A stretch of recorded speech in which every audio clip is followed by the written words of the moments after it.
start. First, thank you all for being here. This is incredible.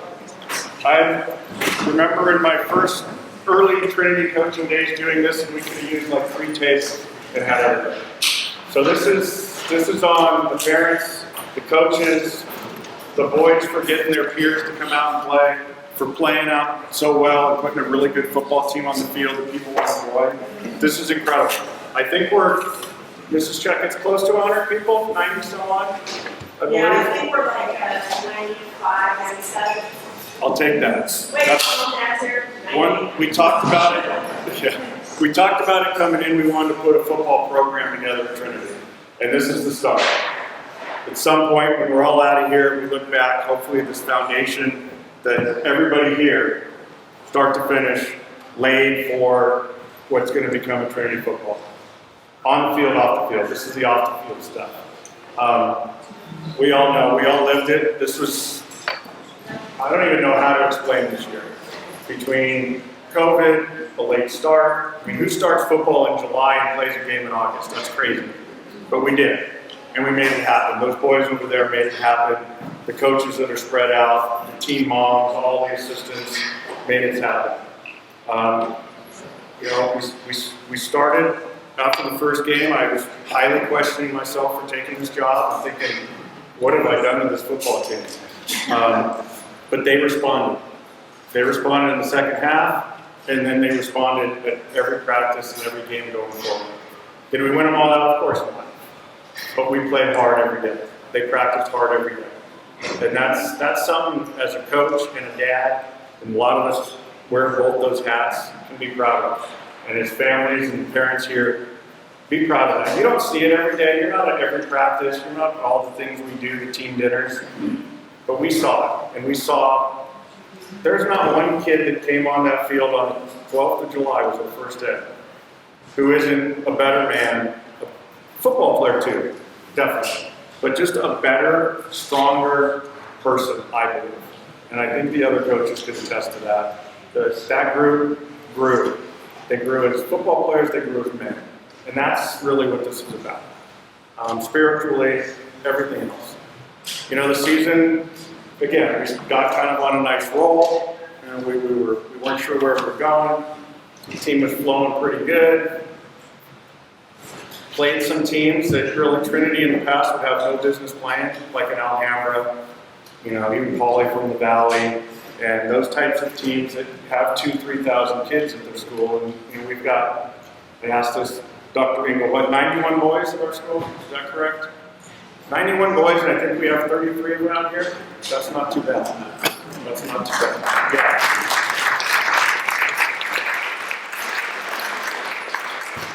On a good night, we suit up 33, but on most nights, we suit up, high 20s, and we go against teams that have 50, 60 kids on their roster, and we hold our own. We saw ourselves transition. As a coach, the last thing you want to do is go into a season with who was the starting quarterback, supposedly out for the year with an injury, and a transfer student coming in, and a freshman that's never played tackle football. Not exactly what you're asking for to put a brand new offense in. But we stepped up. We stepped up. Our players stepped up all the way around. Our quarterback stepped up. In the middle of the year, we get some really good news that the player we thought, Dominic, back to someplace, wasn't supposed to play all year. All of a sudden, he calls me up and, hey, the doctor cleared me. I can play football now. Oh, all right, great. Now what do we do? And to show you, this is just kind of epitomizes what our team is all about. Like, probably the first conversation, if not the second, Will comes up to me and goes, hey, coach, if you want me to move the receiver and put him in quarterback, if that's what's best for the team, I'll do it. That little microcosm of what this team is all about. Here's this kid's, I think we were 5-1, 6-1 at the time we were rolling. And what does he say? Not, hey, I'm the starter, leave me alone. Now he says, put me where you need me. I'll play receiver. I just want to play. Just let me play. If we're better with him at quarterback, we're better. Let's do it. We worked him in and we went that direction. And, unfortunately, we kind of ran into some really tough teams at the end of the year, especially in the playoffs. Anaheim did win last night, so they're still rolling. So at least we lost to a team that got to the next round, and they beat a really good San Bernardino team. So again, something for us to be proud of. I could talk for hours about the season and the players and what we're all about, and I think what we became.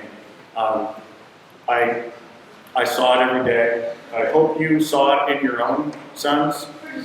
I hope you saw some growth, some positive growth. I hope you saw that they were better than at the end of this season than they were when the season started. I think they were, at least in my eyes and what I saw. There is no doubt, every single one. I'll always say this, I'm honored to coach them. I'm proud to coach them. A lot of them are going to be missed. In fact, since I think Mrs. Chuckett, are we still waiting for you? Are they ready, or are we still going? Oh, I have that captivating way. Everybody wants to eat. What I will do before we keep going, yes, that means, okay, let me think of what to talk about. No, in all reality, I do have something I want to talk about. Can we have the seniors stand up, please?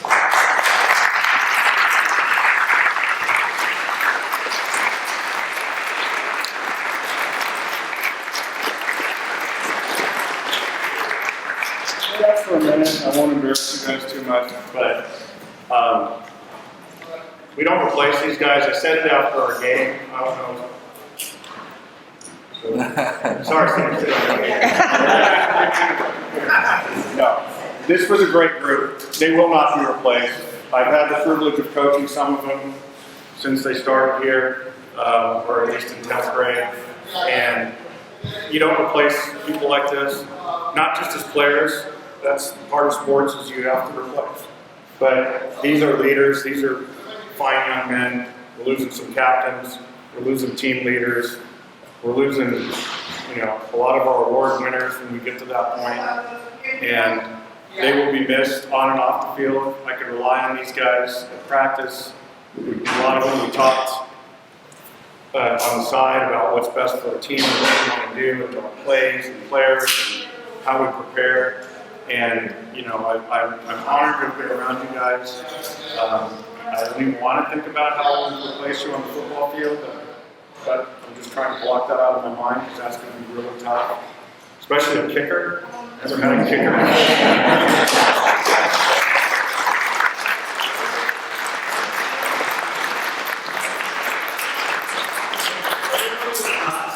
Find a soccer player by April. That's your job. And you guys are going to run until we find one.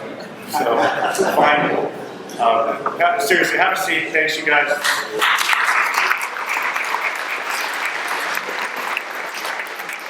I don't know that that's the way to do this, but let's get the parents and families involved. I know my wife knows this is my forte.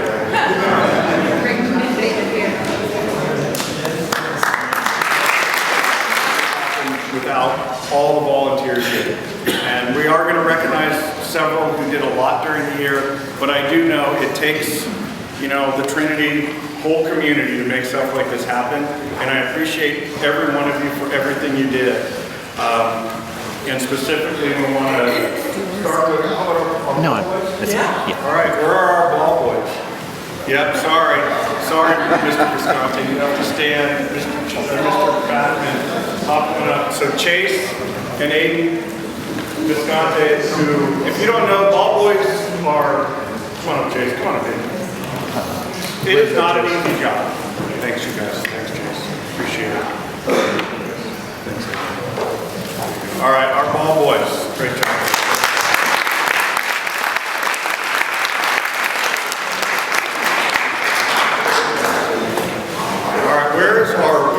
I see a couple of them over there, or most of them over there. Cole, come on up, girls, everybody. Sophia, where's Sophia? Thank you very much. Cole, Chloe, Miss Chloe, thank you very much. Thanks, you guys.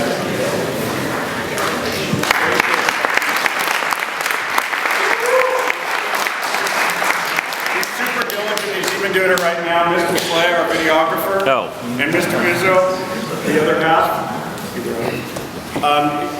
Coaches know how wonderful, appreciate it, our film was this year. It was, we had different angles. We had just the ability to look back at your games and see them from the perspective that they did was incredible. And I can't thank you guys enough. You don't know, you talk about something that's way behind the scenes, but it was huge. So thanks you guys.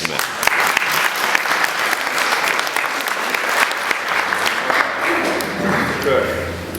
Mr. Sermo, I know you're outside. And Mrs. Kelly. I know she's here. Sorry. Oh, there she is. She's hiding. Please. Good, thank you. Our medical team, I'm sure most of you see them work hard every day. I know my son spent a lot of time with them. And he should probably be buying these gifts. But in all fairness, we had a great medical team. It was nice to not have to worry. You see players getting carted off and you see them have to get treated. And as a coach, as a dad, it's hard. It's difficult. It's one of the hardest things to go, I got to focus back on a football game. But it was great to know they were there. We had a staff that, when I would tell the officials or the other team who was our staff and the training they had, they were like, oh wow, this is incredible. So thank you guys. Appreciate it.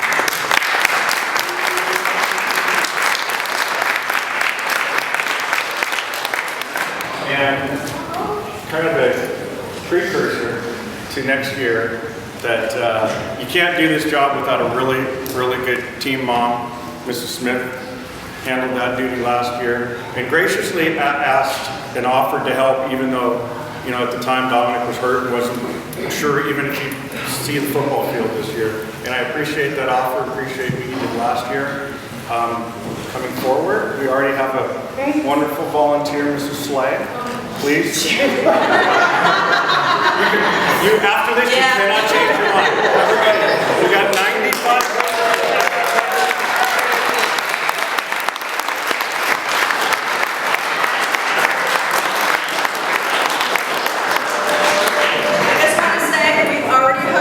With some of the necessary Pediapods.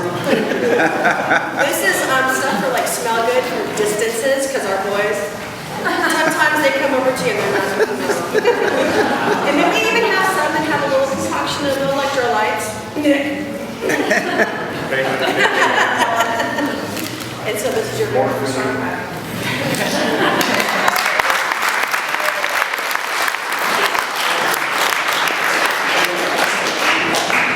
And I apologize, Julie, don't come here. And don't want to saving the best for last with this. As being responsible for a lot more this year than I ever dreamed of. Again, the football part, I love it. I'll do it any day. This head coaching side duties, I need help. And I had the best help one could ask, especially as a first-year coach who was lost as it was, to have Mrs. Checkets do this, and she does this every week on a different scale to keep this team running. I'd be here for 3 days just explaining half of what she did for me, our staff, and the boys over there. And don't think it wasn't appreciated, don't think it didn't go unnoticed. I'm not always the best of showing that, but you have two gifts, because the players and the parents got something for you from them. And then from the coaches.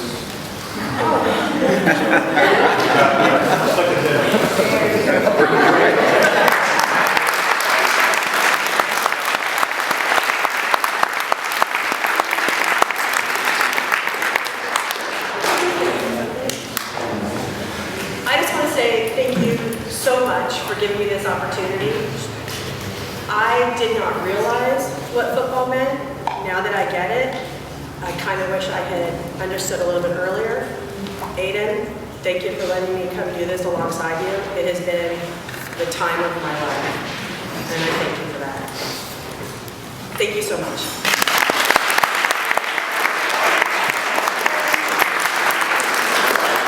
And now we want to recognize all the players.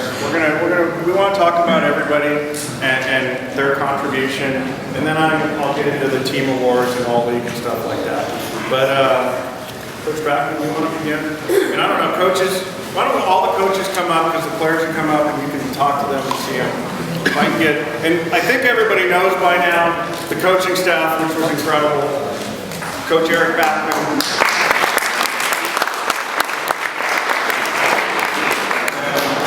Coach Visconti, Joe Visconti. Coach Mendoza.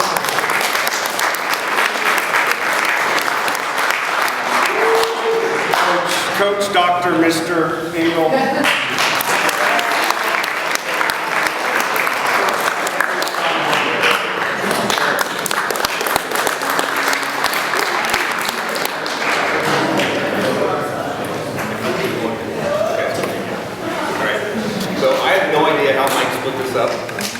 Through darts, basically. Okay, through darts, okay. So, most of these kids, have some sort of near and dear, part of my heart with them. So I'm going to start off with Sam. Sam Robertson. Come on up, Sam.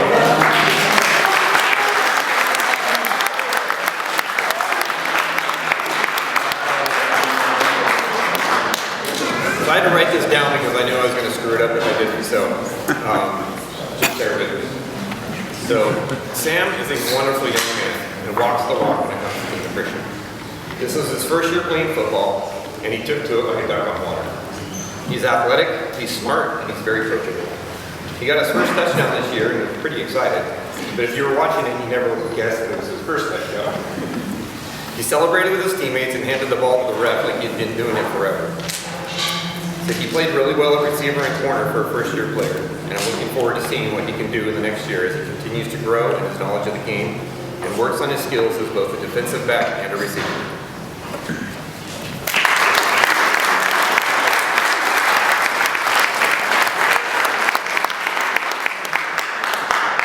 All right, I'm going to save the seniors till last. Ethan Swords, where are you at?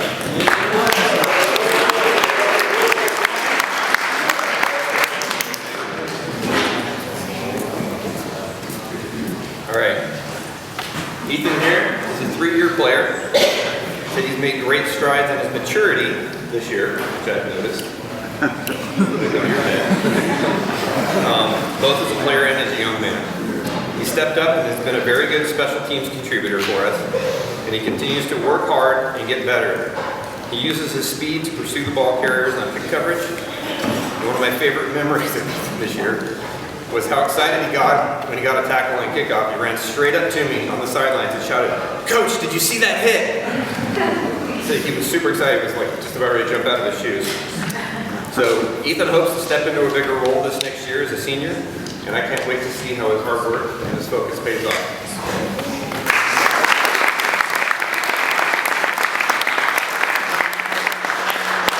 All right, where's Sunshine? Sax?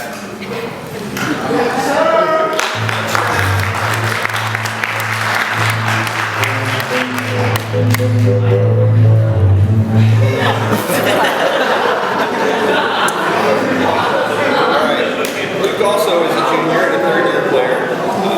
Luke has worked really hard and stepped into a larger role, and we hope to see what he does his senior year. He and I were talking a lot on the sidelines about, next year what he's going to do, both on the offensive and defensive side. Said Luke grew a ton this year with his mechanics, his route running, and his receiving skills, and he was always ready to jump in to help whenever we needed something. I always knew that Luke was nearby, as he was one of the most vocal and encouraging members on the sidelines. When he was yelling at his teammates, "Let's go!" If any of you guys watch the video, you can probably hear him. Said, I've seen him step up and be an outside receiver. I've seen him step up and play corner, and I hope that he continues to do that to work hard on his skills next year. He's matured quite a bit as well this past year, and I'm sure he will continue to do whatever his team needs to. Success.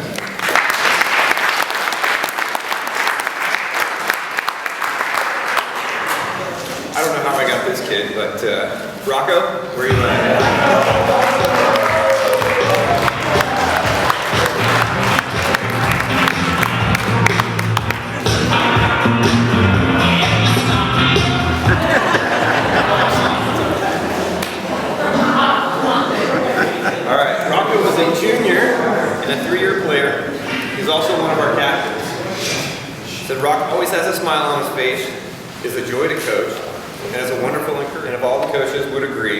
probably one of the driving forces of our success. He will continue to play on both sides of the ball next year as a senior, and I expect him to once again be one of our leaders.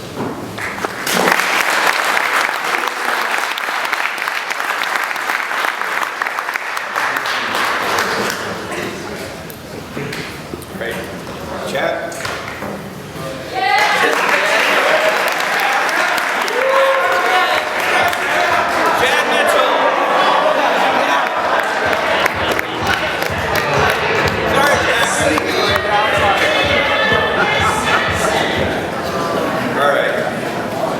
Unfortunately, Chad was only a one-year player, okay? I talked to him quite a few times in practice, and he was like, how come you didn't come out and do this earlier? I don't know what it was. AJ, I don't know if it was you that kicked him in the butt that got him to play. It was. But I'm greatly appreciative. Chad was one of the greatest reasons for our success. I didn't know it until senior night that Chad was the first person in the history of Trinity to kick a field goal.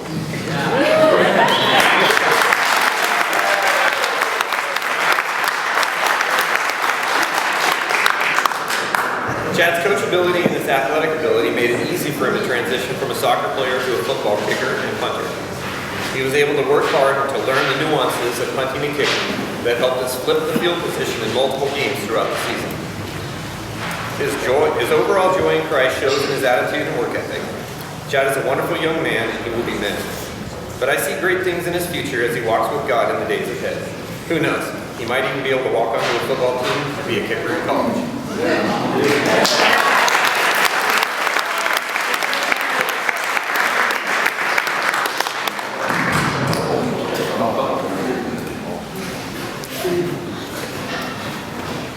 All right, I'll save this one for last. Will, come on up.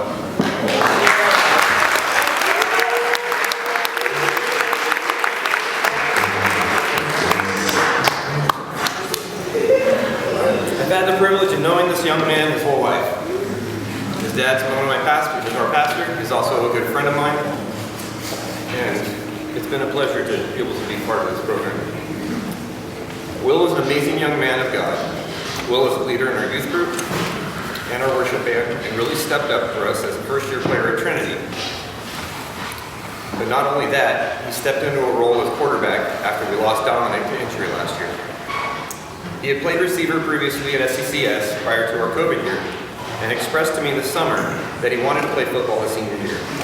Through quite a few conversations between his parents, school administrators, and coaches, he was able to enroll in the Libertas program and immediately stepped up to play quarterback.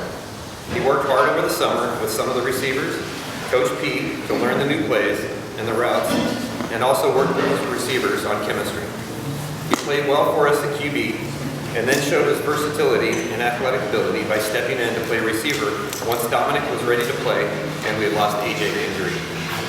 I know that he will be missed, and that God has big things planned for him.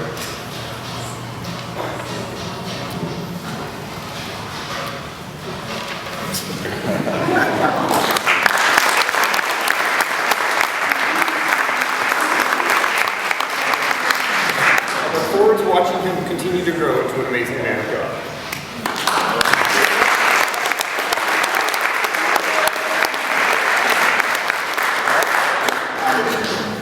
I don't know if I'm going to make it through this one.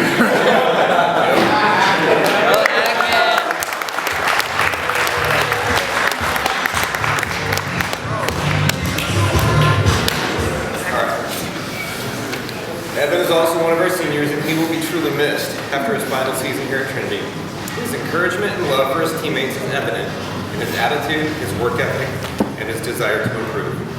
He worked his tail off this year and contributed both as an offensive and defensive lineman. He is another one of the reasons why our team had success, by providing protection on offense and disruptiveness on defense. I personally have grown to care for Evan both as a football player and as a young man, and will miss the fact that he always says hello and is always ready to give a hug to me every time he sees me. I saw God working in his life and maturing him this year, and look forward to seeing how God continues to grow him in the years to come. Evan, you will be missed.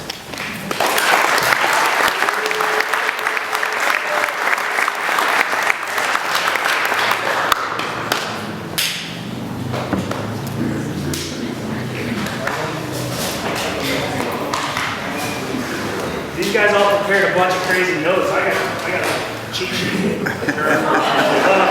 Short and sweet, I was told already. Where's Tanner at?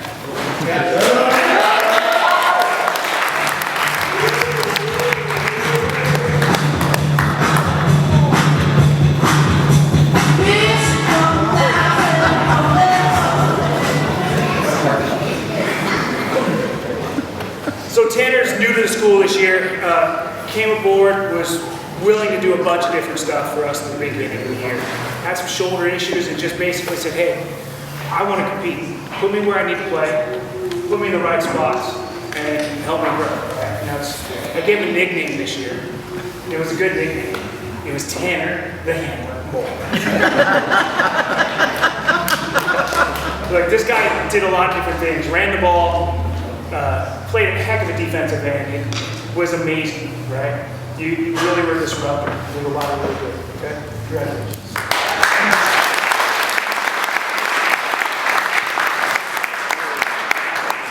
Mr. Hirsch.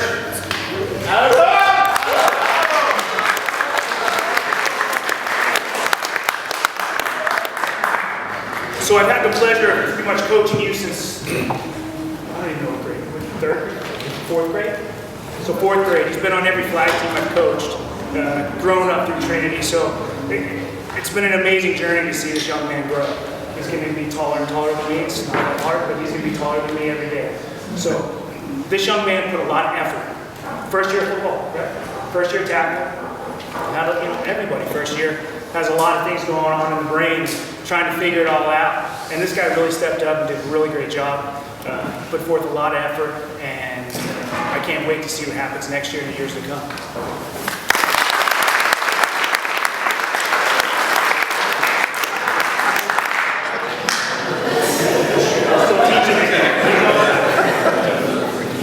Mr. Kelly.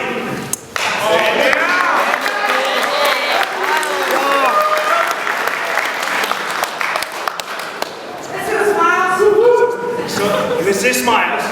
Don't know. I've had the privilege of knowing Andrew for, I don't know, 4, 5, 6, 7 years. I don't know how long it's been on another field playing baseball. But what an awesome young man this year. You know, I just think of one thing. I was reading my notes and I'm thinking, this guy was our center on our scout team. Okay, he was our offensive center on our scout team. If we could put another 80, 90, 100 pounds in this kid, he's our starting center right now. Sorry, Paul. He put forth a heck of an effort. How many interceptions did you have during practice? 4 or 5? Yeah, this kid was he did everything. Played it, just anything we needed of, he did it. And first year tackle football too, right? All right. Looking forward to it. Thank you.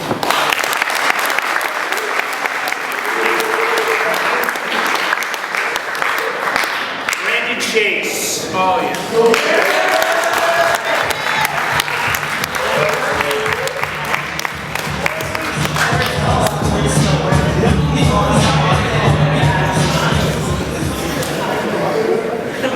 Brandon Chase. Funny story. Got a phone call from his father about his number. And his number is 23.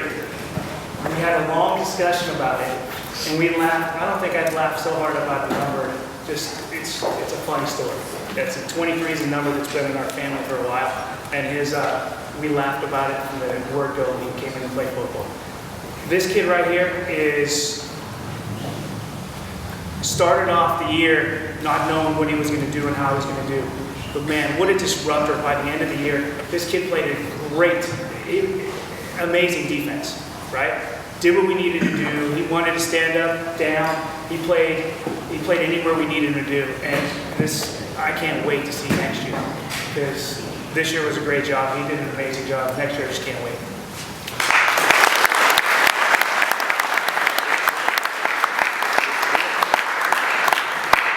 Paul Robertson.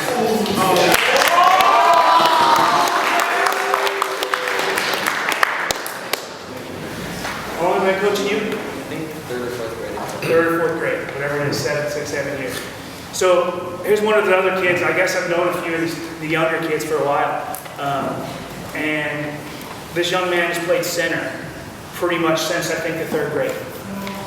He's probably pretty much played that. When I heard he was coming out to play tackle football, I was like, man, I can't wait. There's one, that the infectious smile. This guy he'll do anything for you, first off, right? But I saw a side of Paul this year I've never seen before. Man, when he got fired up, he started twitching and got all crazy on me. I'm like, I've never seen him ball before. He was talking to his dad earlier. You did what? Yeah, this guy's crazy. He kind of looked crazy. To step in and play center after Anderson went down this year, some people don't realize what that entails, but it's probably the 2nd most position on the offense next to the quarterback. You got to get to do the snap, block, everything else. So for a freshman to step in on a varsity team, some people don't realize it, but I definitely realize it. The coaching staff did a great job this year.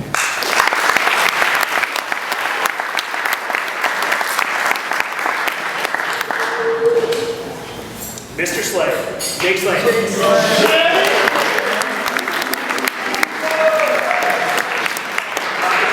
is another one of those young men that's been around for quite some time, right? Yeah. Since 3rd grade, something like that.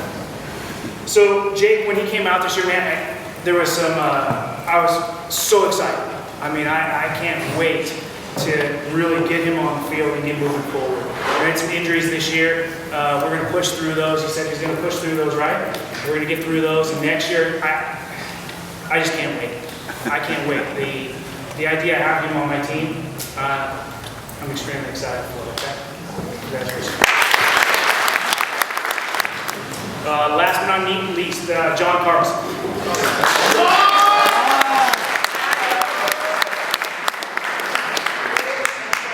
John is another one of those kids haven't known as long as some of the others. New to Trinity this year. And this young man, we played baseball with him for a few years now. I saw a side of John this year, and I'm so excited for the remainder of the year at Trinity. I mean, this kid, as a freshman, starting offensive line, did things that we, as coaches, didn't know he could do. And moving forward, I can't imagine this guy doesn't have a ceiling. He doesn't. He's going to do great things. I don't know what he's going to do. Maybe he catches the ball. Maybe he runs the ball. Maybe it's defense. I don't know. But whatever it is, he's going to do it to the best of his ability. And this kid's going to do some amazing things. You guys just watch.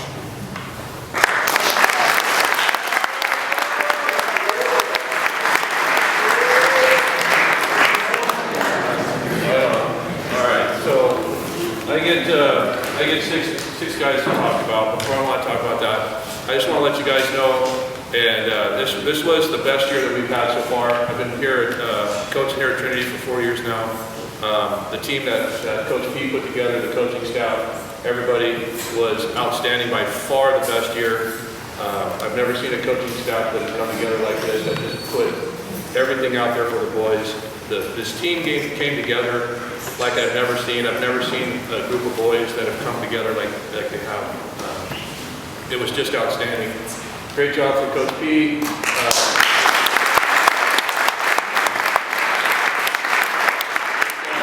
This year has been awesome before I get on here, because there's so many kids I can talk about.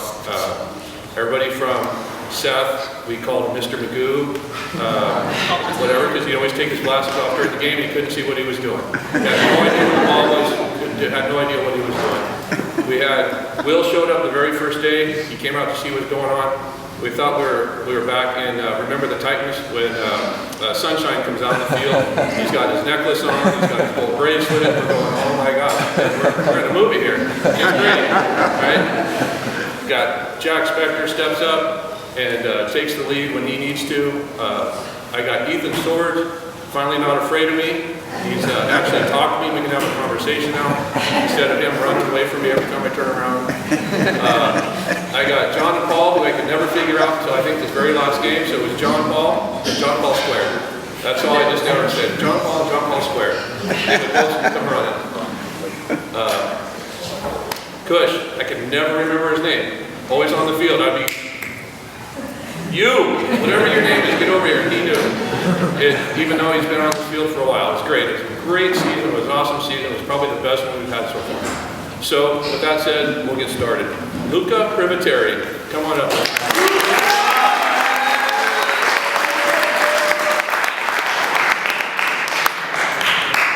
I was going to make a joke about Luca living on the second floor, but my wife said I shouldn't because people wouldn't know what that song is. But I couldn't help myself. I know some old people are laughing. They get what it is. All right, so Luca played both offensive line, defensive line, mostly for me on defense. He didn't get to play as much as he wanted to last year or this year, but this year he's really kind of stepping up. He's kind of stepping into his own. Got a lot of heart, got a lot of fire in his belly.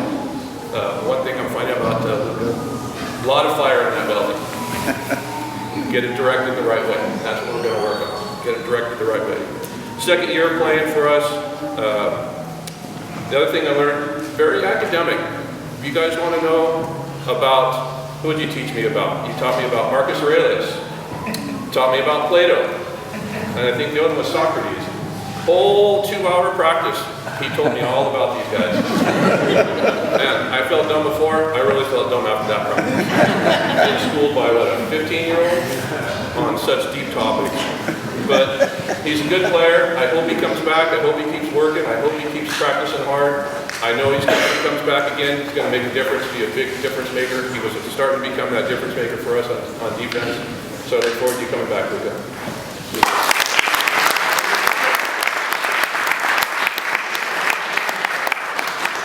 All right, Noah Estinol, where are you?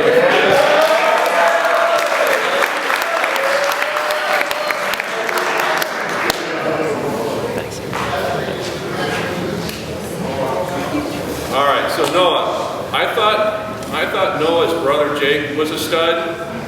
No, this is the stud right here in the family. I can tell you that. I can say that because Jake's not here to kick my butt. So, great, thanks, Mom. You're going to show him? Right on, right on.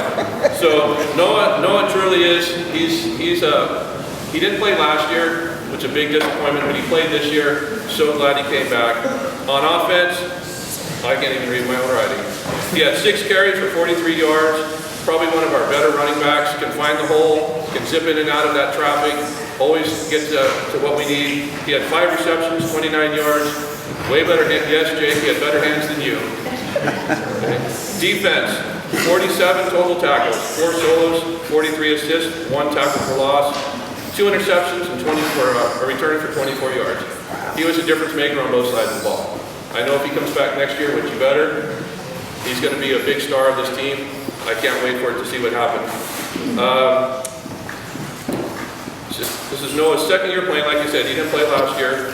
But what stands out about Noah, you got to understand, is in his freshman year, probably about 3 inches shorter, 4 inches shorter. He was a starting lineman for us on our line. He was a starting lineman as a guard, held his own, he was making some of our bigger linemen look like a bunch of weaklings. This kid's a stud, I'm telling you, no matter where you put him, he'll step up and do.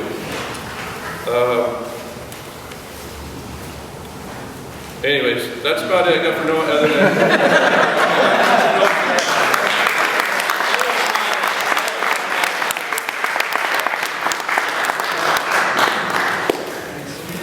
All right. Big man Checkits, where are you, buddy?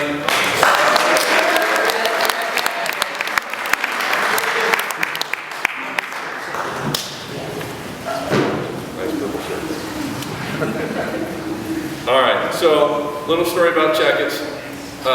When I first met Checkits, he was a basketball player, and I made him a promise, I made his mom a promise that he was going to like football more than he liked basketball by the time he graduated. And I think I succeeded in that because Checkits now wants to play college football instead of college basketball. So a great...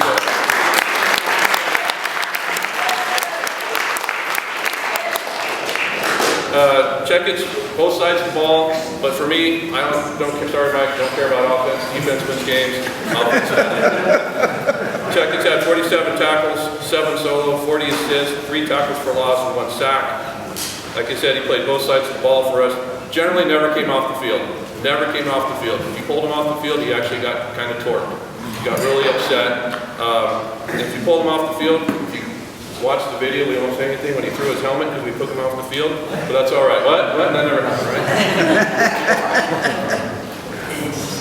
third year playing for us. I wish he would have played freshman year, but he didn't. But he's come a long way.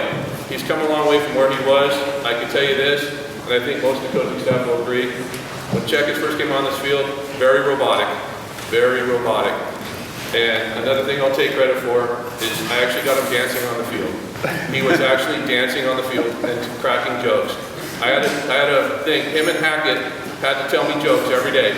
Every day they had to tell me jokes because they were always, yes sir, no sir, yes sir, no sir. Made them both tell me jokes. Got them both dancing on the field, laughing at each other, cracking jokes. It was great. Good to see him finally relaxed. Finally relaxed. It was awesome.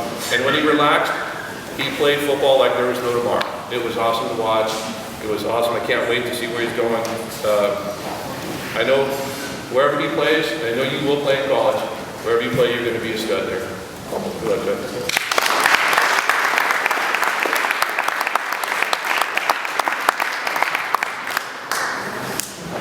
All right, this kid I finally got to meet this year, although I've heard his name for a long time. Tyler Gracie, come up here, buddy.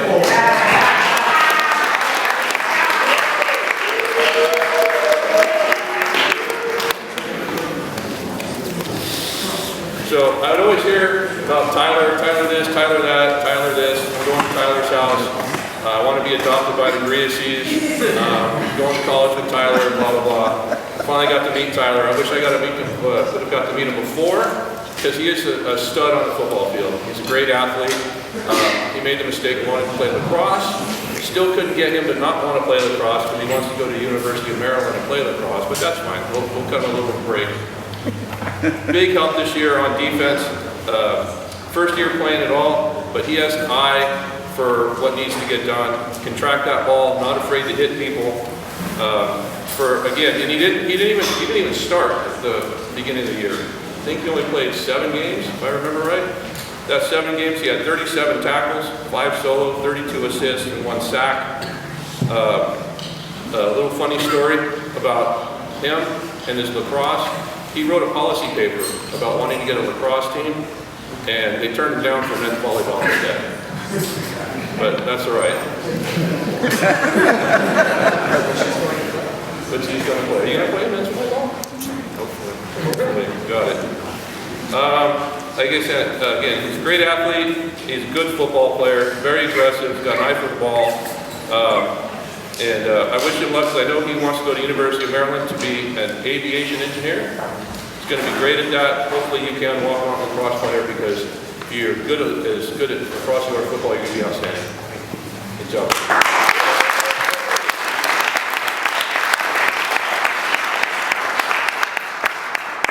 All right. Now the next two, I can't make any promises. I won't choke on, but I'll do my best I can. Lucas Mendoza, come on up here, buddy.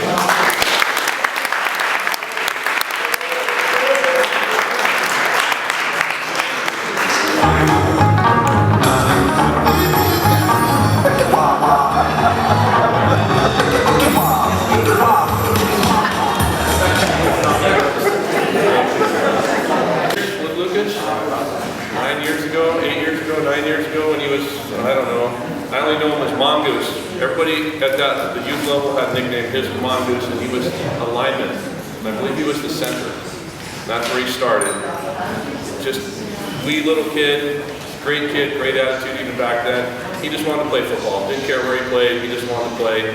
And being able to coach him all these years, literally I've coached him every year for last 8 years? Yeah. Last 8 years. Watched him grow up, watched him become the man that he is. It's tough. It's tough to get through this.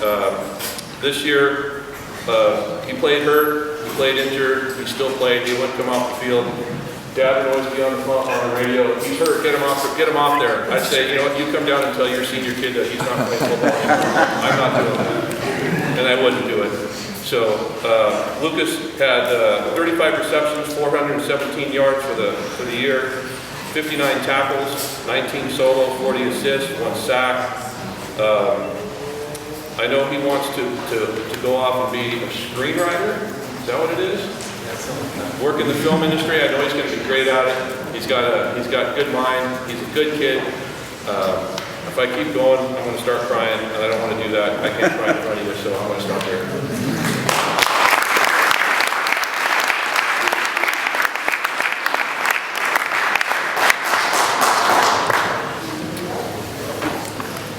Yep, Dominic, come on out, buddy.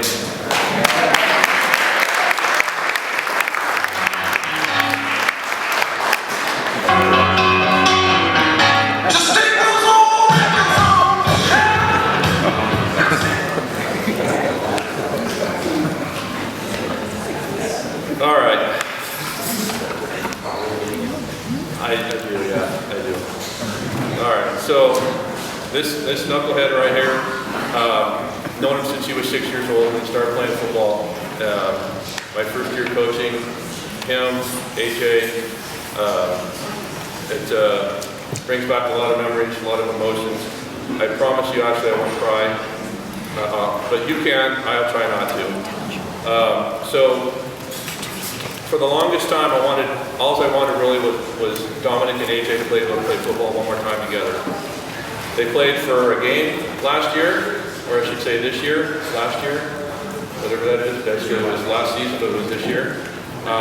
Broke his hip at the St. Monica game, like devastatingly career-ending, possibly career-ending football injury.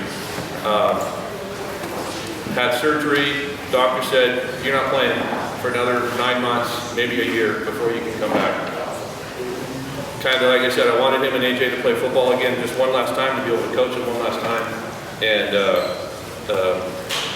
God's great. God healed him up in 6 months. Literally in 6 months, the doctor was shocked. Like, you are healed up, you can go play football if you want. Dream come true. Literally was a dream come true to be able to get him and AJ back on the field again. Shocked me, I think it shocked everybody to get Dominic back on that field. Comes back, plays his first couple games at defense. In those first couple games he played, it was 3.5 games at defense. 26 tackles, 5 solo, 21 assists, 2 sacks. Coming back after, like I said, just a devastating hip injury. Steps in at quarterback, and in 3 games he threw 619 yards total, 449 yards in the league for an average of 206 per game. Just amazing passing stats. Rushing yards, 93 yards in those 3 games. Something that I never thought I'd get to see. Nothing that, be able to watch him and AJ. As soon as he comes back, AJ goes down. And there again, that dream kind of gets crushed again because somebody tried to play on a broken leg and told, where's Mr. Surmo? Mr. Surmo, wherever you are, you were correct. It was a broken leg, obviously, as you know, even though AJ said it wasn't. So anyway, so that dream went down, but Dominic is, if you guys know Dominic, he's the most kind-hearted, compassionate kid, but he's kind of got a screw loose. And you know this to be true. When I was coaching Dominic, I always had to start on defense because Dominic had to get that first hit before he actually calmed down.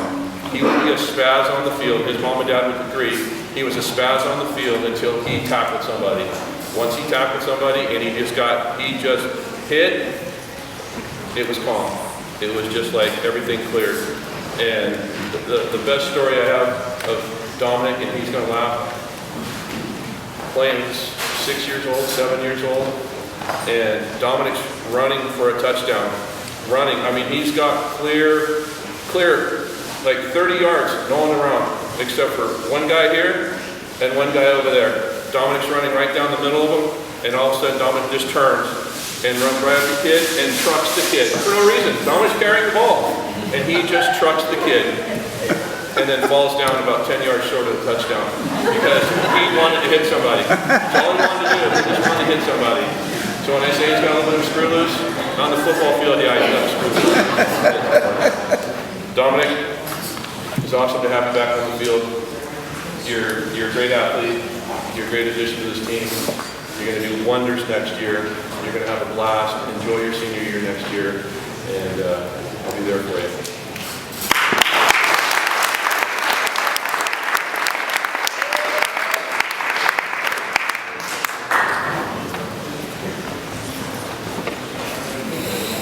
All right, the first thing I wanted to do is just to thank you all for allowing all of us to be part of this coaching staff and having your boys come and play football for us. Like Coach Trinity said, I would be happy to be assigned any of the boys on this team to say something kind about, just spending time after a long school day with teenagers, to actually go and spend more time with teenagers at a football field and actually enjoy it, I think speaks a lot to the kind of young men that you all are raising, that they're people we just really enjoy being around. First two players I'm going to talk about aren't here. They're our international students. So first one, George. George is a freshman, and George says he's going to play all 4 years. And those of you that are freshmen, you need to make sure George plays all 4 years, because by the end of the season, George was actually becoming a good football player. And our other student, Bob. Bob's a junior. Bob wants to play again next year, but Bob was another player like George that just came a long way. Learned a lot about football and tried to become a better football player each day at practice. But my first player that's here, Holden Algie.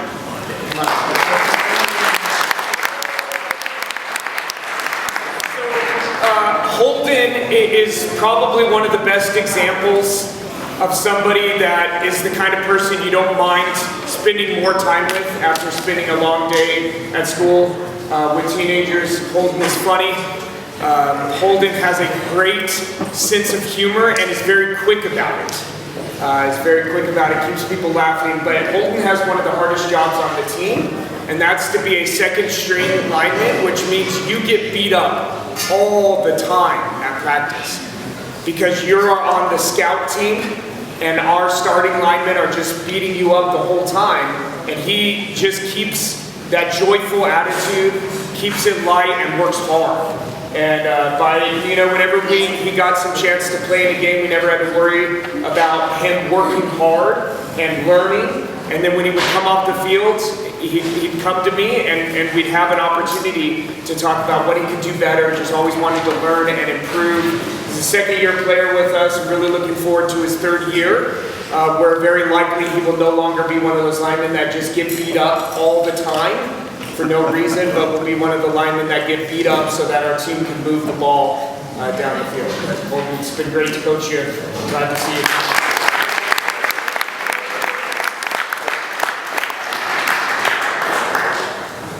All right, next one, Kate Frazier.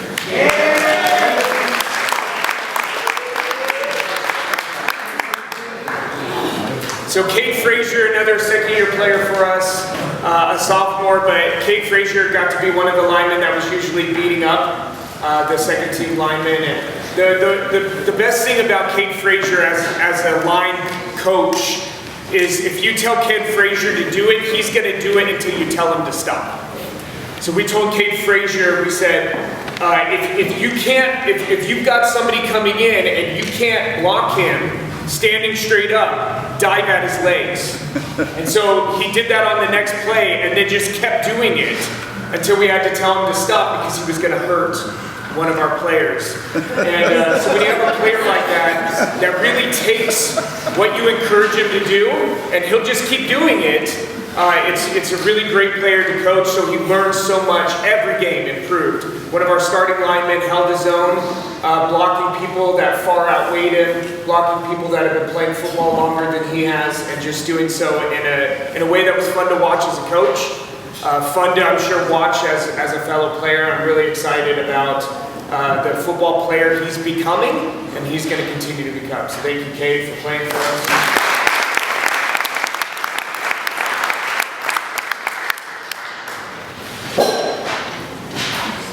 Who do I want to do next? Bradley Sarah. We're going to do Bradley Sarah.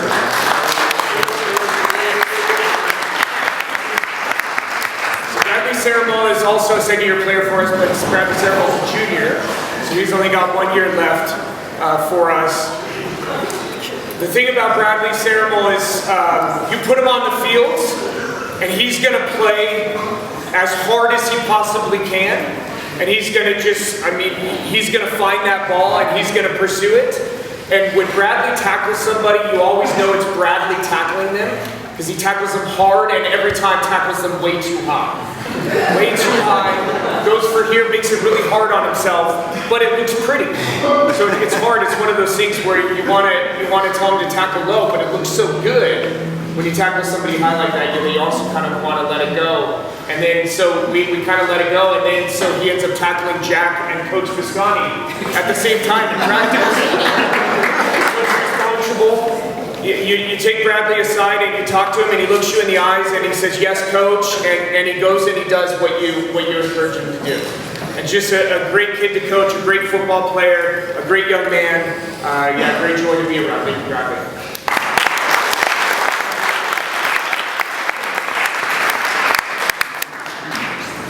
Owen Kush.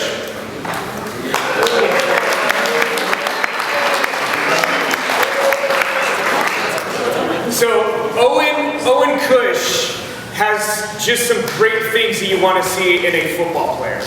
He's fearless, he's fast, he's tough.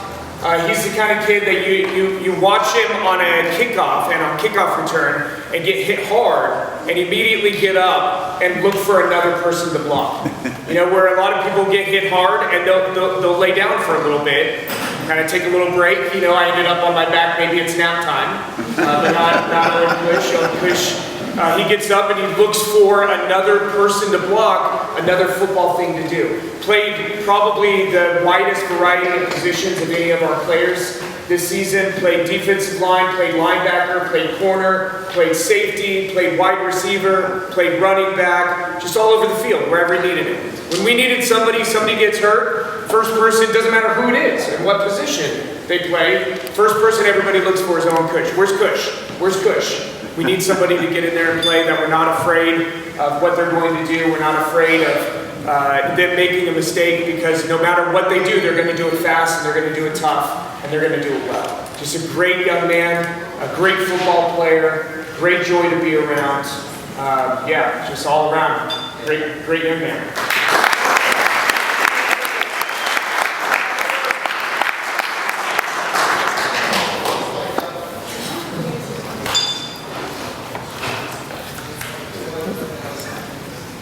Yeah. Well, I just want to make sure, because I thought I had more than one senior, but I only get one senior. My favorite senior, Seth Ballinger.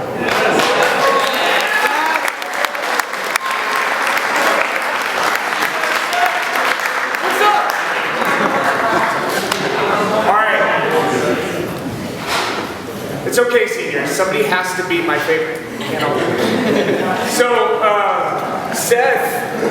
Seth is just, I can't tell you how great it is to coach a lineman that is challenging other linemen to do things that they should be able to do, but he's sure they can't. Like, he challenged linemen to try to take him on in a double team and prevent him from getting to the football in 3 seconds, and says, if I lose, I'll run, knowing that he's going to beat them. That he's going to take on 2 linemen on a double team and he's going to get to the ball and keep them from getting him. And uses that in practices and plays at an extraordinarily high level. You know, some players practice at a really high level and then you put them in a game and they can't perform at that level. Some players perform at a really high level in a game but struggle a little bit in practice. This is somebody, it doesn't matter what's going on, he just plays and practices at a really high level, which brings everybody else up. Lived in the backfield. Every single game was competing for our sword. The sword given to the best defensive lineman in the game. So much so that at the end of the season, there was no question, really, on who deserves the sword. And I believe Coach Horning gave you a little plaque to put it on, right? And so, just a great player, senior. This is last year playing for us, and it's going to be sad to see him go, and not just for the hole that it leaves on both sides of the ball, but for the hole that it leaves in practice of having somebody that just plays out of their minds all the time, and is pretty fun to be around.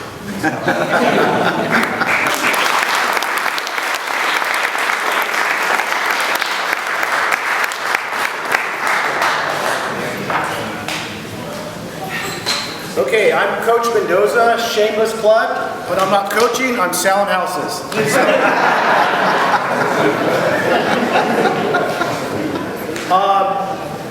Thank you for letting me coach your kids. Thank you so much for trusting in us, our staff. Thank you so much for letting Mike take over the ship. We're very, very proud of this season. Very proud. There's so many stories to talk about, but we don't have 5 hours like we want to because there's a lot of kids that I want to say things about. But thank you for trusting us. But I have a couple of guys here that I want to talk about. The first one here. Sorry, I'm going to cheese it up a little bit because Nick, come on out, son.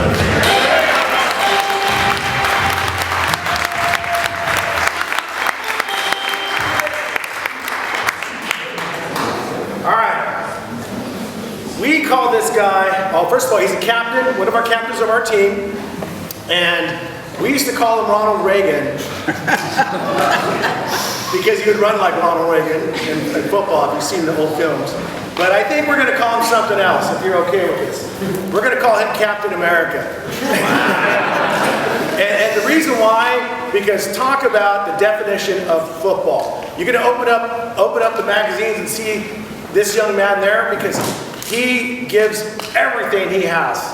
Everything he has, I mean, on the field, everybody watches him practice, watches him play the games. I mean, he's rolling on the sideline, hurting, and he's patched up by our great staff and put back on the field. He will not stop. Couple of stats real quickly. Total yards, 511, 9 touchdowns, defensive tackles, 45 with 3 sacks. This guy would start the game off by getting a fumble and taking it back for a touchdown. And when he would do that, right, coaches, we're like, woo, we're going to have a great game. and he would start the game off on so many times. And I wish you guys could hear us coaches talking on the headsets. We're giggling like girls. Just giggling, going, woo, he's making a touchdown for us. And even in this last game, the ball wasn't even supposed to go to him. It bounced off somebody else, landed right on him for a touchdown, which was freaking awesome. Sorry.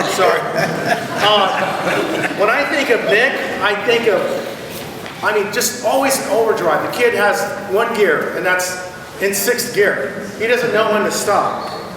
Completely respectful gentleman, to the core. Yes, sir, coach. Thank you, coach. What can I do more? Love it. Like I said, he's a 100% football player. The kid on his last week of practice is tackling with one arm. Tackling with one arm because he's dying to get on that football team for the game. He's dying. And he just knows no bounds. This energy and attitude, I'm telling you, we know, hopefully, he's going to go to one of the academies, come back, run this town, and help clean things up. We are so proud of him. I can't tell you, we can talk all night, but please give it up for Nick. But before we go, I just want to hear one story from you. What is your best story that you have for football? And nice and loud. I don't know. Was it St. Monica last year? 2 pick sixes, scored more points than our offense did. And right on. Like I said, he's a starter. He starts the game off by just making touchdowns. It was a pleasure watching you, son. Congratulations.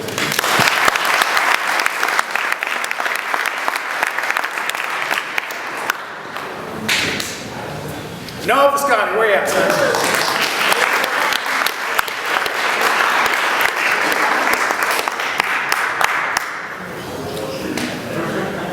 I definitely want to tell you, this is a coach's player.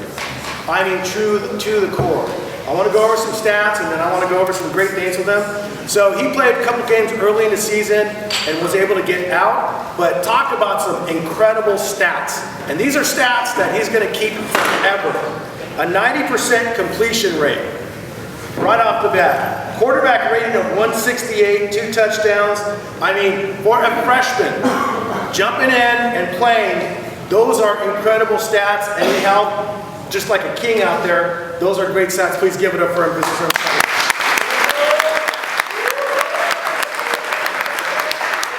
And I think one of them, he just said AJ was out there, so he just threw it up knowing AJ's going to get it, right? I want you to think of a memory when we finish this. So when we think of Noah, we think of respectful, a true student of the game.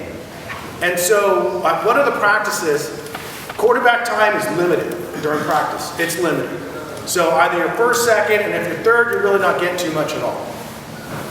So I was on sideline, and I said, son, why don't you just do air reps? And air reps are just repping on the sideline, acting like you're in the play, but getting an air rep, which is just like being on the team. And I said, why don't you try that? Because I can see he's getting a little frustrated. He wants to get in. He's a gamer. Later that week, I'm watching him. I'm telling another coach, check this guy out. He's their air rep. It doesn't matter if you're on the sidelines. It doesn't matter if you're on the first team. He's their air rep. And I was just like going, what do I need to do? This is awesome. This is awesome. And this is what coaching's all about. When we see individuals like that are listening to us, that are taking advice, that are going out of their way. You know what, thank you, coach. I may not be on that first team, but I'm going to go there and I'm going to listen to what you're saying, and I'm going to rep just like him. So he's behind the other quarterbacks, air repping and doing the same moves. So when you get on the field, when you get your chance, you're going to make that happen. And the way that he had the end of the season, he got to get in. I don't know what, 90 seconds. Drove down the field. I was trying to watch him, but it was a little fun on the sideline. But at the same time, it was awesome, guys. It was awesome watching this young man do what he does best, going down the field, and he's going to have an incredible next couple of years. I'm telling you, watch this young gentleman. He's going to be something to watch. Let's give it up for Nick.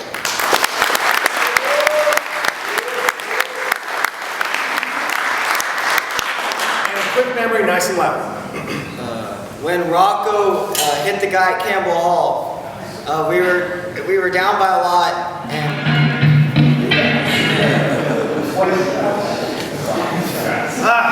this has been a journey, an honor, a thrill, so many different emotions that I'm so glad that I'm able to talk about AJ.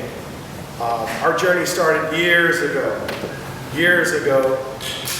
Little guys, their jerseys were going to their knees, and being able to watch AJ and coach him and watch him grow has just been a thrill. Because just like in the James Bond movies where there's trouble, right? Well, where's James Bond? Where's AJ? Every time on the headsets, I can't tell you. Put AJ over here, put AJ over there, and I know we overplayed him. That's a fact. But boy, did the confidence that we had, that we knew AJ would come through, even to the last game that he played, he was the guy. And on the headsets all the time, we were always throw it to AJ. On defense, put AJ on the best guy.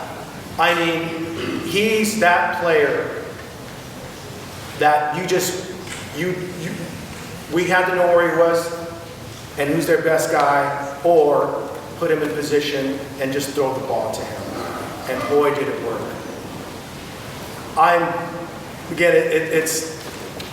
You don't know this about AJ, and I'm going to go over some stats. But for those of you that had him at your house, right? He's a kitty cat. He's a kitty cat. But on the football field, he's a beast. I mean, a beast. He's a nice guy. he's lovable and nice, kitty cat. So, I love it. I just love it because he's just, lovable. 4-year starter. just made a huge impact immediately. One of 2 players that started as a freshman, and he killed it. All-purpose yards, 1,052. Touchdowns, 9. But over the last 4 years, wasn't supposed to do this, 50 touchdowns, you guys. 50 touchdowns.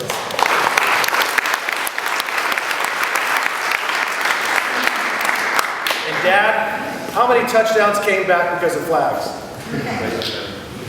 40. A lot. A lot. Should have been a lot more. Tackles, 47.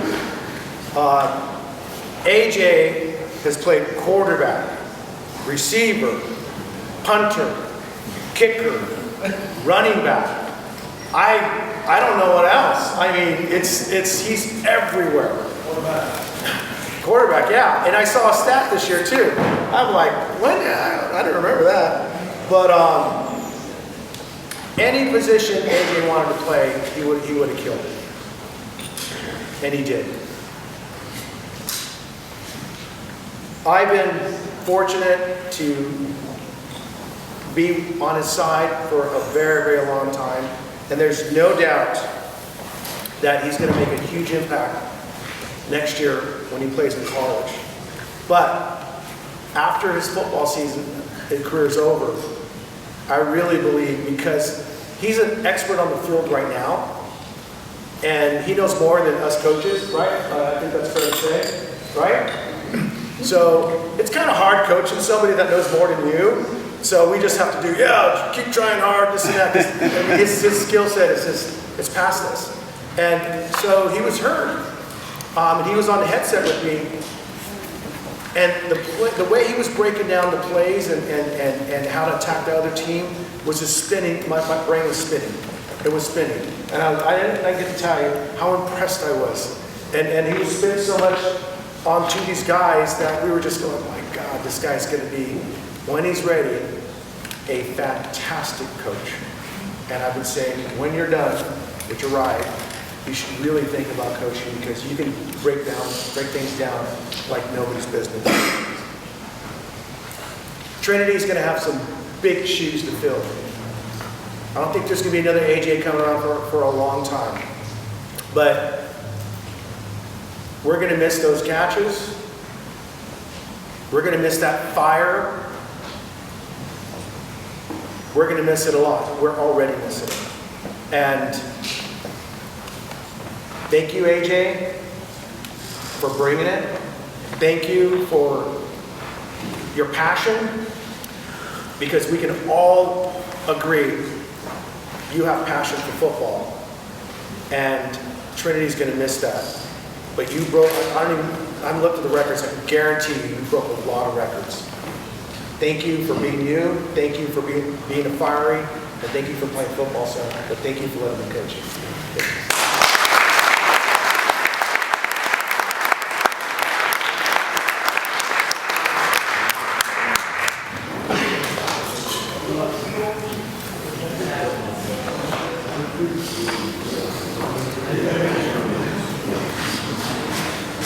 All right, everybody. I know it's a lot of people and it's long tonight, but we want to recognize all their hard work this year. And we practiced and played for months and months and months. This is kind of the recap night. A few more things I want to go over, some of the team awards and our all-league selections. So if you can, just let me introduce these guys, and at the end then we can recognize the group. Our honorable mention all-league, Chad Mitchell.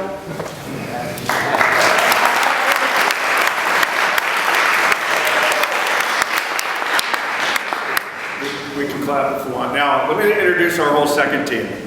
We have Aiden Checkins. Stand up, Aiden. John Carlson. Dom Smith. Jack Spector.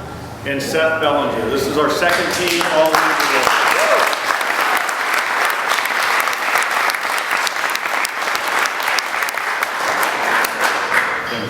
The patches, everybody, obviously the league hasn't sent those out yet, so when we get those, we'll get them to the players.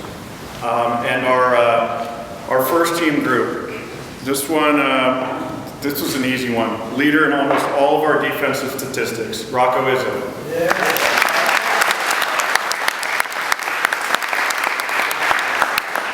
This player was among the team leaders in almost all of our offense and defense statistics, and his season was really limited by injuries. Lucas Mendoza.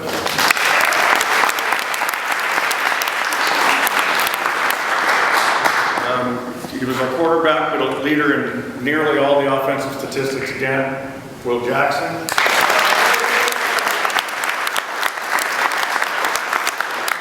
It sounds repetitive, but all these guys were up at the top. Leader in almost all offensive statistics again, and definitely all the receiving statistics, AJ Horning.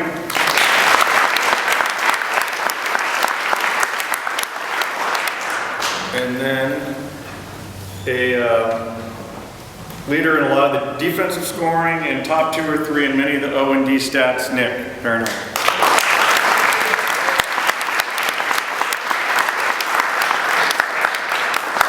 That's our first team selections for the year. Thank you guys.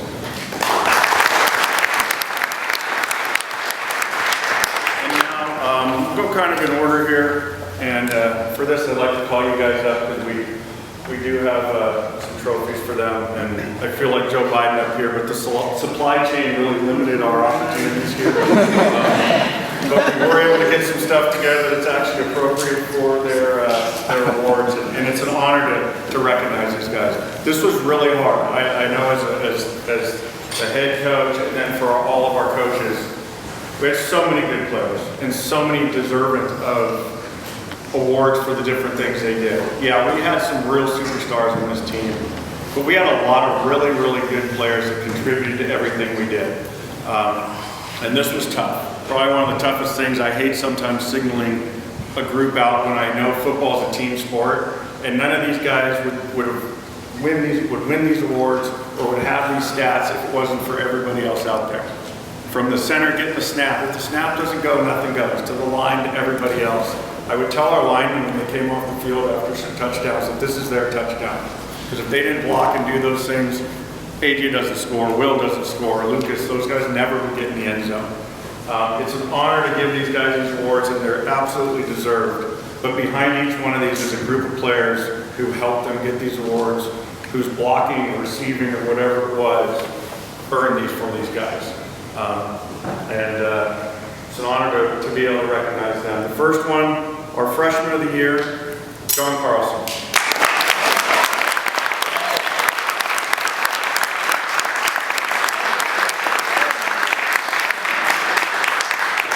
Quick, and I know we've heard some of this stuff, so I'll keep it to a minimum. You know, John was one of only 7 players to play in all 10 of our games, and that was as a freshman. That's pretty impressive in itself. In those games, he had 26 tackles, a sack, a tackle for loss, and really when John started to be part of the offensive line, it really solidified our line. It was a big improvement. He didn't play like a freshman. He definitely didn't act like it or have that attitude. And in the game, I don't think any team would have ever believed, watching him play or play against him, that he was a freshman. The only thing more exciting to me about this award is to see what he's going to do in the future. It's going to be a lot of fun to coach this kid. I look forward to it.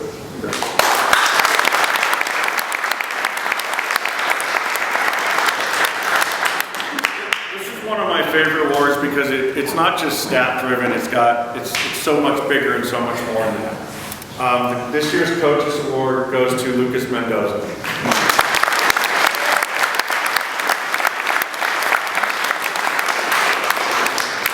We know this, Lucas is one of our captains, definitely deserved that. He had 59 tackles, which was second on the team. 417 receiving yards, second on the team. 4 receiving touchdowns, 5 2-point, this good deal. Injuries unfortunately limited him. It was tough. Coach Horning and I would battle about who would get him more in the game. Is he going to play more offense, more defense? And if he was healthy, it would have been 100%. Probably never would have come off the field. But even in that limited time, he killed it for us. And really, his stats were amazing, but what was more impressive to me and why he deserved this award was his leadership and what he brought to this football team. When Lucas was on the field, we were just a better football team all the time. And he's going to be missed. He's definitely going to be missed.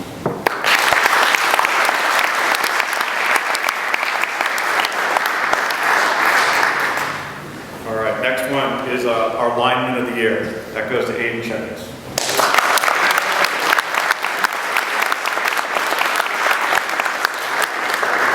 Aiden was a team captain as well, and he was the captain of the line. Coach Horning said a lot about him and how he matured as a football player, and how he went from just another athlete playing football to a football player and to a leader. He was a quiet leader on the field. He wasn't one of those yelling, screaming, although he did throw his helmet, which I loved. But he was on the practice field and then off the field. He would text his linemen. He would make sure they're doing okay, not just football-related plays, but how are they doing in school? How are they doing? You know, football takes, parents know, it takes a lot of time. It is a grind. And he cared about them and wanted to make sure they were good linemen, but he also cared about them off the field. And you just don't run into good young men like that took that group. And look, we saw the teams we played that had 10, 20, 250-pound players. We didn't have that. But he led that line and turned them into the best line we could possibly have, and it allowed us to win so many football games. And again, you know, his stats were great. Offensive linemen don't get any stats. But I'll tell you, every touchdown we scored was because of this line. And Aiden led that. He was also a big part of the D2. He had 47 tackles, 3 tackles for loss, and a sack. Our offense and defensive linemen in the year.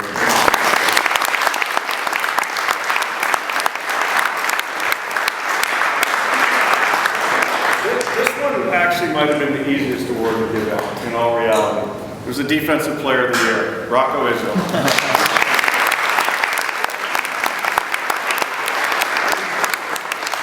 would probably be easier to tell you what defensive statistics he did lead us, or among the top of the list was, but he did have 147 tackles, which was head and shoulders above everybody else. 8 tackles for loss, tied with the team lead for 3 sacks. He caused 5 fumbles.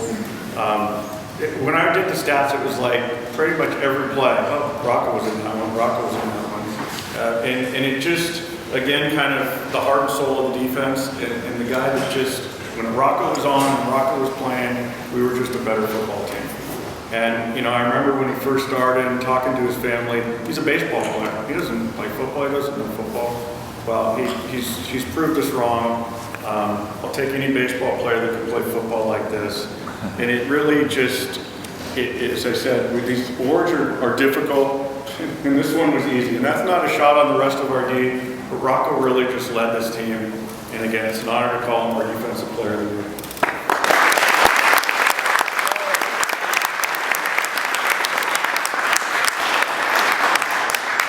Actually, this was another easy one too, and sometimes it gets lost in the season and the all-league stuff and everything else because you start focusing on different areas. But when you look back on the stats, and even with the injuries and not playing in a bunch of these games, our offensive MVP, AJ Horning.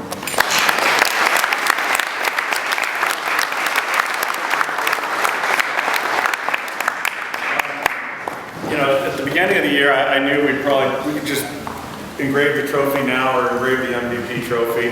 But, you know, football's a fickle, difficult sport. And injuries crept in, and he was rolling and leading us in all these stats, and he gets hurt. But even with that, at the end of the day, he still was among our leaders in nearly everything on the offensive side of the ball. You know, this offense was built for a player like him. I was so excited to have him out there and sort of build things around what he was able to do. Seeing him get hurt was one of the hardest things to deal with, not just as a coach, but as somebody who can care for your players and you just want them to succeed. And I know there's nobody that tries harder or gives more or wants to be out there more than AJ did. And even kind of with that, I don't want to say limited season, but a season that was cut short. And what we forget too, when he was on the field and healthy, every team did everything they could to stop him. Every team knew, stop Horning, you stop Trinity. And he had to deal with that and still put up just incredible numbers. He had 48, he led the team, 48 receptions, 732 receiving yards, 9 receiving touchdowns. He also had 103 rushing yards and a rushing touchdown. And you know, for me, running the O, it was clear when AJ was on the field, we were at our best. There was just no doubt about it. And at the end of this year, seeing him hurt, it started the challenge for me of how in the world I'm going to replace a kid like that on that offense. You'll never replace him. You'll just hope guys will step up and try and be comparable. I would have loved to have seen him finish it up and finish in the playoffs with his team, but even with that, he was clearly our MVP, and I'm honored to coach this guy.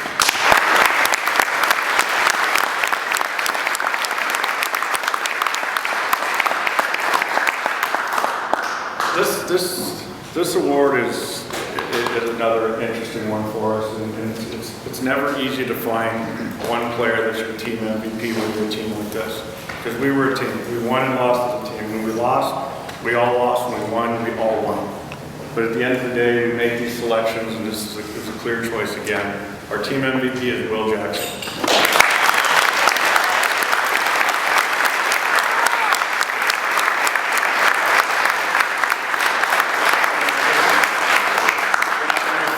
Will, he said he was going to come over and saw him throw a little bit at the park. He said, yeah, I'm a receiver, but I can play some quarterback too. And you know, I already knew I didn't have a quarterback. Dominic was out. And at that point, he was out for the season. We were hoping he could ever play football again. And you know, Will stepped up. You know, our other two options, I knew Tanner Moore was coming in and he wanted to play quarterback. The other option was a freshman. That's not easy. I love you, Noah, but that's just not easy to happen. And, you know, he just came in and through our summer program, I mean, it was a clear choice. He distinguished himself as our QB, and he controlled that offense. It seems like so long ago, but we forget where we were at the beginning of the season with Will running the team and how well we played. And, you know, how impressive a lot of those victories were. You know, and then when I said this earlier, but it bears repeating, Dominic comes back early. And obviously that was exciting for all of us, but you know, the quarterback's got to be going, wait, the quarterback from last year's back, now what? And instead of having an attitude or, you know, not working with Dominic or not working with the coaches, again, the first thing he said to me was, Coach, where do you want me to play? I'll go back to receiver. We might be better with me at receiver.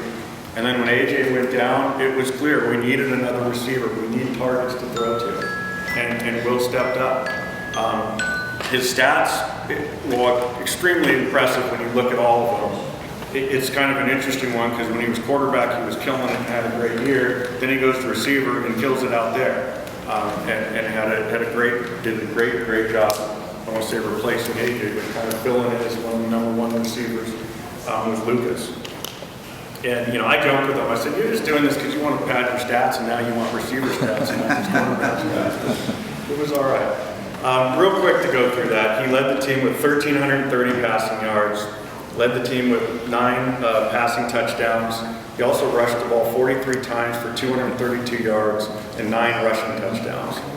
He led the entire team in total touchdowns and scoring. In true MVP fashion, he also helped on the defense with 12 tackles, and he had an interception that he returned for a touchdown. His attitude, his effort, his selfishness, his leadership, and his willingness to just do whatever the coaches wanted him to do made him the clear choice of our offensive MVP. He's going to be missed. It was sad to have him for 1 year. I wish we could have him for 3 more. But I'm really just grateful, again, and honored to be able to coach somebody like this with that kind of attitude. You know, your quarterback position and being a leader like that, it's not just what you can do on the field and how you throw the ball. There's so much more to it. And he exemplified all of that, from the stats to the attitude, to the effort, and to truly being a team player. And again, Will Jackson, team MVP.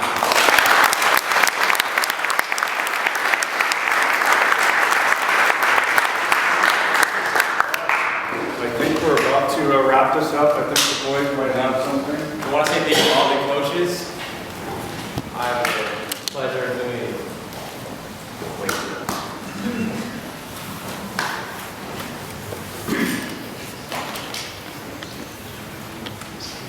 Coach Archie Mendoza.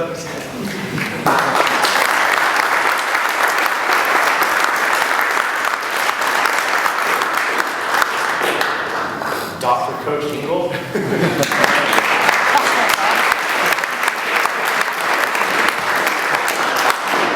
Coach Scotty.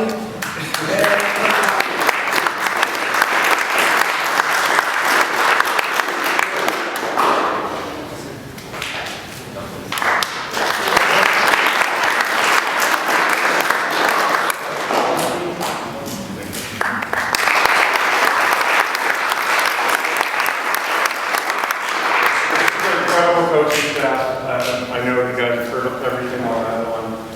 But these guys, again, they're building the football program. Somebody has to put the head coach hat on, that's all I did. They ran the team, they made it happen. They coached these guys up, they turned them into fine young men. And all of us should be very grateful for every one of them, their time, their effort, their sacrifice, their service. They always kept him in perspective. They always kept the sport in perspective. They were fiery, they were tough, the kids will tell you, but they always had the best interest of the athletes, and they just wanted to make them better young men and to teach them to be, finer people with a better relationship with God. And I couldn't ask for a better group, and I know as a parent, if I took myself out of this, I wouldn't want my son playing for anybody but these guys. It can't be surpassed, but I'll tell you, I'm already ready for next year. My wife was yelling at me for already looking at film and thinking of plays. I'm excited. I can't wait to do it again. Anything to add, coaches?